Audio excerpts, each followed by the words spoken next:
इधर भाजपा ने भी लोकसभा चुनाव की तैयारियां तेज कर दी हैं। भाजपा प्रदेश प्रवक्ता और विधायक सतीश पूनिया शनिवार को सूर्यनगरी आए।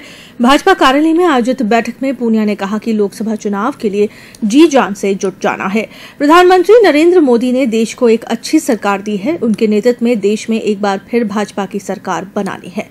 पूनिया ने केंद्र सरकार द्वारा पेश किए गए अंतरिम बजट की सराहना करते हुए कहा कि मोदी सरकार ने आमजन के साथ ही देश के मध्यम वर्ग को ध्यान में रखकर अंतरिम बजट पेश किया है। बैठक में भाजपा जिलाध्यक्ष जगत नारायण जोशी सहित अनेक भाजपा नेता मौजूद रहे।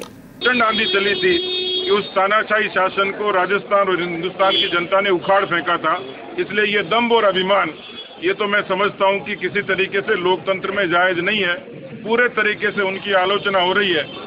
ये जरूरी था, लेकिन मुझे जो पता लगा भी कि उनकी धमकी का असर तो नहीं हुआ, लेकिन हमारी धमकी का असर जरूर सरकार पे हो गया कि बेरोजगारों के भत्ते की उनको तुरंत व्यवस्था करनी पड़ी। भारत माता की जय। हमने 3 ही बातें मुख्य तौर पर कही है उनको।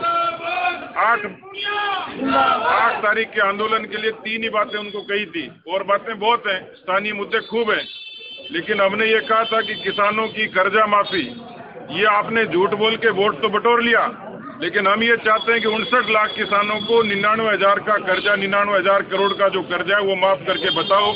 लेकिन उसकी लिपापोती चल रही है। और मुझे अभी किसी अधिकारी ने बताया कि आपके 8 तारीख के आंदोलन से पहले जैसे बेरोजगारों के भत्ते का ऐलान किया यूनिवर्सिटी में अभी उन्होंने, उसी तरीके से रात भर जाग के 1-2 दिन के अंदर ही जीएसएस के माध्यम से केवल दिखावटी इस तरीके के प्रमाण पत्र जारी किए जाएंगे। राजस्थान की कुछ चुनिंदा जीएसएस के जरिए दिखाने की कोशिश करेंगे कि हमने कर्जा माफी शुरू कर दी है।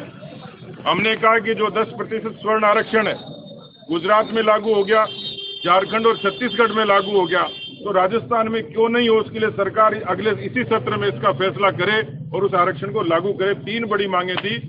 मुझे लगता है कि उनकी धमकी का असर नहीं हुआ, लेकिन हमारी धमकी का सीधा असर सरकार पर दिखता है।